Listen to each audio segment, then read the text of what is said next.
Hello students, आज हम लोग पढ़ने वाले हैं क्लास 10th की इम्पॉर्टेंट और थोड़ा सी confusing chapter heredity and evolution. ये चैप्टर आपको थोड़ा सा कंफ्यूजिंग लग सकता है, बट डोंट वरी, हम लोग साथ में मिलकर इस चैप्टर के हर एक कॉन्सेप्ट और डिफिनेशंस को अच्छे से डिटेल्स में पढ़ेंगे।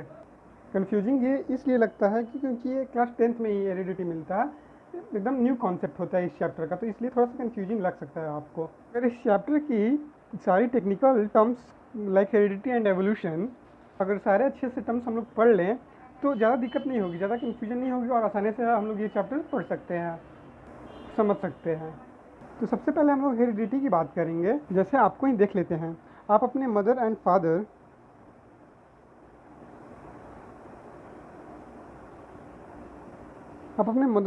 एंड फादर के जैसे दिखते होंगे, लाइक आपका उनके जैसा हेयर का कलर हो या फिर आई का कलर हो या फिर कुछ और उनके जैसा, उनके सिमिलर हो, सिमिलर कैरेक्टर हो, और यही जो चीज़ है इसी को हम लोग हेरिडिटी बोलते हैं। आप अपने फादर को भी देख सकते हैं, वो भी दिखते होंगे कैसे, ग्रैंड फादर और ग्रैंड मदर की तरह। अपने फादर को देखिएगा तो वो भी आपके ग्रैंडफादर या ग्रैंड मदर की तरह दिखते होंगे, उनमें भी आपके ग्रैंडफादर या ग्रैंड मदर की कैरेक्टर्स होंगे या फीचर्स होंगे। तो इसी को हम लोग हेरिडिटी बोलते हैं। हम लोग हेरिडिटी को ऐसे डिफाइन कर सकते हैं that heredity is transmission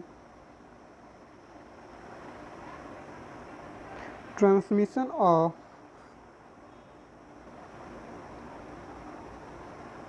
character और ट्रेट्स। यहाँ पे आप ध्यान दीजिएगा, कैरेक्टर और ट्रेट्स एक ही चीज़ को बोलते हैं, तो ये नया टर्म है क्लास 10th में। फ्रॉम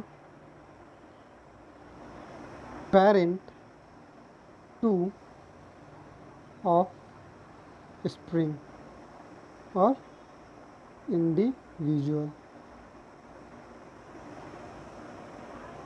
जो हेरिडिटी होता है वो उस फेनोमिना को कहते हैं जब कैरेक्टर या ट्रेट्स हमारे पेरेंट्स से एक न्यू इंडिविजुअल में ट्रांसफ़र होता है।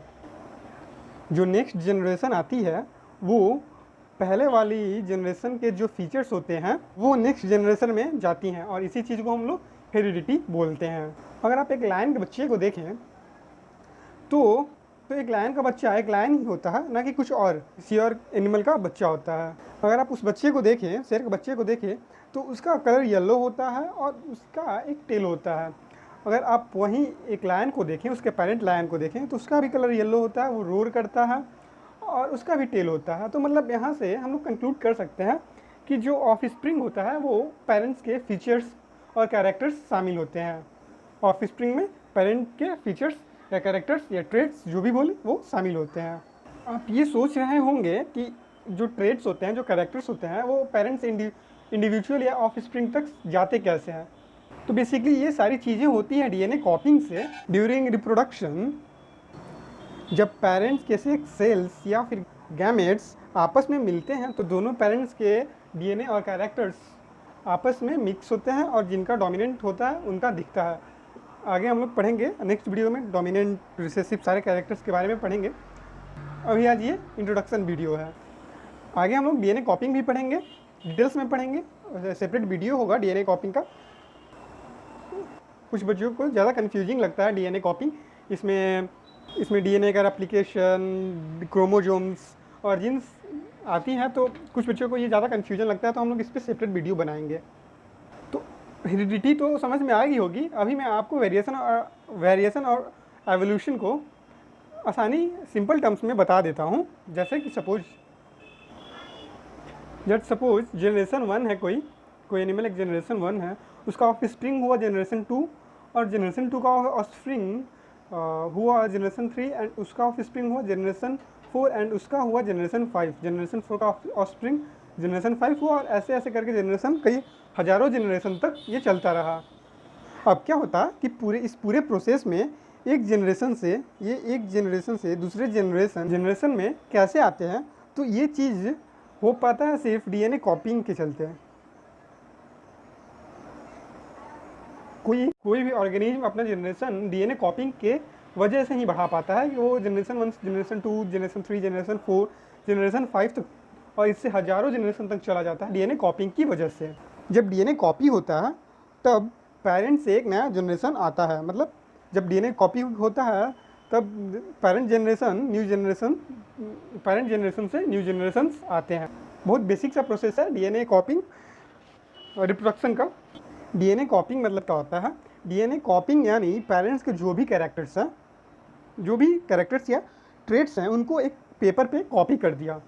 जस्ट फॉर एग्जांपल समझ लीजिए कि पेरेंट्स के जो भी कैरेक्टर ट्रेट्स हैं उनको एक पेपर पर कॉपी हो रहा है और उसको अगले जनरेशन तक ले जाए। तो अब क्या होता है कि इस डीएनए कॉपिंग में जब जनरेशन 1, जनरेशन 2 आते हैं तो इस डीएनए कॉपी, जब डीएनए कॉपी होता है तब इस प्रोसेस के दौरान थोड़ा बहुत गलतियां हो जाती हैं, एरर्स हो जाती हैं, जिस वजह से पेरेंट्स के सारे कैरेक्टर्स 100% कैरेक्टर्स नहीं आ पाते। कुछ चीज़ें डीएनए कॉपिंग के एरर के वजह से डिफरेंट हो जाती हैं एक न्यू ऑफस्प्रिंग में। आप अपने को देखिए, आप अपने पेरेंट्स के एकदम हूबहू 100% कॉपी नहीं होंगे, आप में कुछ डिफरेंस होंगी जो उनमें नहीं है। तो ये इन एरर्स के चलते होता है जो डीएनए कॉपिंग के समय में होती है। और इन्हीं डिफरेंसेस को जो डीएनए कॉपिंग के समय होती हैं, जो डीएनए कॉपिंग होते समय जो एरर से प्रोड्यूस होती हैं, इन डिफरेंसेस को हम लोग वेरिएशंस बोलते हैं। मतलब कि differences in the character or traits among individuals or offspring during DNA copying is called variation। मतलब डीएनए कॉपिंग के दौरान जो भी एरर्स हो जाती हैं उनसे जो डिफरेंसेस प्रोड्यूस होते हैं उन्हीं को हम लोग वेरिएशन बोलते हैं। अब मान लो कि जनरेशन 1 से जनरेशन 2 आते समय हम लोग का वेरिएशन होगा V1, और ये जनरेशन 2 से जनरेशन 3 के आते टाइम ये वेरिएशंस थोड़ा और बहुत वेरिएशंस जुड़ जाएगा इसमें, और जनरेशन 3 से जनरेशन 4 आते टाइम इस यहाँ पे जो वेरिएशन था यहाँ से और कुछ ज़्यादा यहाँ पे वेरिएशन जुड़ेगा, और जनरेशन 4 से जनरेशन 5 आते टाइम जो जनरेशन 4 से जनरेशन 5 में आते टाइम और कुछ ज़्यादा वेरिएशंस उसमें जुड़ जाएंगे। जनरेशन 5 से आगे बहुत सारे जनरेशन्स में धीरे धीरे थोड़े जो वेरिएशंस है वो जुड़ते जाएंगे। तो एक ऐसा टाइम आएगा जब बहुत ज़्यादा वेरिएशंस जुड़ जाएगा और सारे वेरिएशंस एक्यूमुलेट होके एक बड़ा डिफरेंस क्रिएट कर देता है।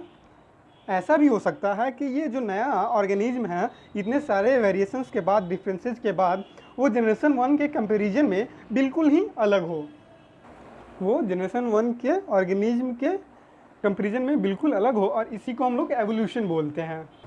यानी एक नया ऑर्गेनिज्म किसी पुराने ऑर्गेनिज्म से बन जाए, so that process is called evolution. जैसे आप लोग ह्यूमंस का एग्जांपल ले लो, तो ये कहा जाता है कि हमारे जो ह्यूमंस के जो एंसेस्टर थे वो मंकीज थे, बंदर थे। तो क्या हुआ कि जो पहले जो 1000 ऑफ जनरेशन्स पहले वाले मंकी थे उनमें यही वेरिएशंस हुए, धीरे धीरे वेरिएशंस बढ़ते गए, और थाउजेंड्स ऑफ जनरेशन्स बाद देखिए हम लोग आज कैसे हैं, एक ह्यूमन। तो यही है वेरिएशन जो एक पुराने स्पीसीज से नए स्पीसीज को जन्म देता है। आई थिंक आपको एवोल्यूशन समझ में आ गया होगा। वैसे तो हम आगे एवोल्यूशंस को पढ़ेंगे डिटेल्स में, बस अभी यही समझना है कि एवोल्यूशन हेरिडिटी से कैसे रिलेटेड है।